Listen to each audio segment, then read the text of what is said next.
in Overwatch. So it's going to be a mode where more serious players of Overwatch can focus their efforts to try and have really competitive games. And what competitive play is going to do, it's going to work on a basis of seasons. These seasons are each going to be 3 months long, in line with the real seasons in the real world. So in these seasons there's going to be 2.5 months of playtime and half a month of a reset period. This is going to be quite good because something I'm going to talk about later is the skill ratings that Blizzard are introducing, and this is going to allow those skill ratings to be achieved and showed off within the game before everything gets reset and we go into the next season. Another thing Blizzard said is that 35% of games are going into a round 3, and they want to minimise the amount of time this happens. So what they're going to do is they're going to change the algorithms of the game to prevent this. But what they also said alongside this is the games that do go into round 3 will be fought on the same map. So for example, if I'd been playing Ilios Pit on the King of the Hill setting, and that game went into a round 3, we would be playing the 3rd round on Ilios Pit. So another thing Blizzard said is that maps like Volskaya Industries and Temples of Anubis hinged on a few small gunfights, and they were finishing far too quickly to allow competitive play to happen within the maps.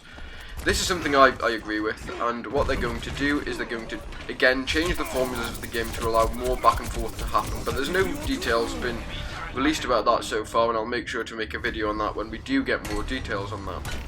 But I support this change because I really do enjoy those maps, but it's rather annoying when turrets get placed on the archway and it just creates a killing field. But I think Blizzard will have to be very careful not to make those maps so easy to play that they lose the competitive element.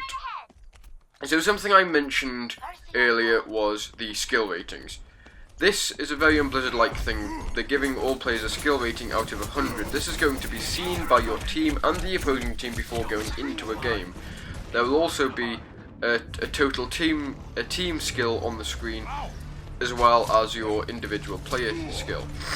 I think this is a good idea because it gives you an idea of how likely you are not only to win the game before you go into it, but it also gives you an idea of how you need to fight the game to help your team win.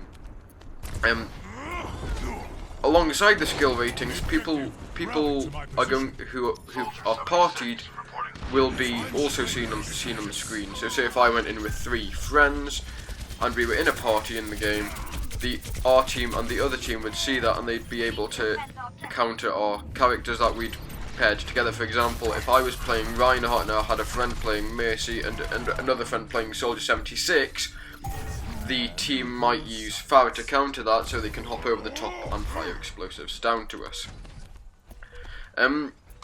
But skill points are also going to be lost and gained due to the outcome of the game. I think that's a good way to work it because it gives more tension, it gives more of a basis of competitiveness to the game. And obviously those players who have higher skill ratios are going to earn more and lose less. Earn more and lose more, whereas people lower down the scale are going to earn more but lose less. There are also going to be rewards for competitive play. There's been a lot of talk in the community of the golden gun system that's going to be introduced. For example, you're going to be able to unlock golden hammers for Reinhardt and golden guns for McCree and what have you, and that's going to be done on a basis of credits. You're going to be able to gain credits through your skill rating in competitive play. Once you've gained 300 of those credits, you're going to be able to buy a golden gun of your choosing. I think this is going to be interesting because although it doesn't affect the power of the characters, it might make some of the skins look really weird. And when the game first came out, Blizzard did say they were going to release full skin packets. For example, with Junkrat, his rocket launcher changes if he's got to fit the skins he's wearing, as do the guns on other characters. For example, Soldier 76, when you get his Commando 76 skin, I don't know if any of you guys have looked at that, but his gun looks more like an M16 than it does a plasma rifle when you put that skin on. So I think it's going to be interesting to see how they work that with the skins, to see if it makes some of the characters look really goofy. But at least without only getting competitive cosmetic rewards and not game-breaking rewards that are going to give characters extra abilities. And also there are going to be other cosmetic rewards alongside the golden guns, like sprays and player emblems, only available for players who play the seasons. But from what I understand, you're not going to be able to buy them. You have to achieve a certain skill ratio. I'm looking forward to this patch, shoes guys. I don't know what you guys can duke it out in the comments to see what you think. But I've been Kessler, and I'll catch you in the next video.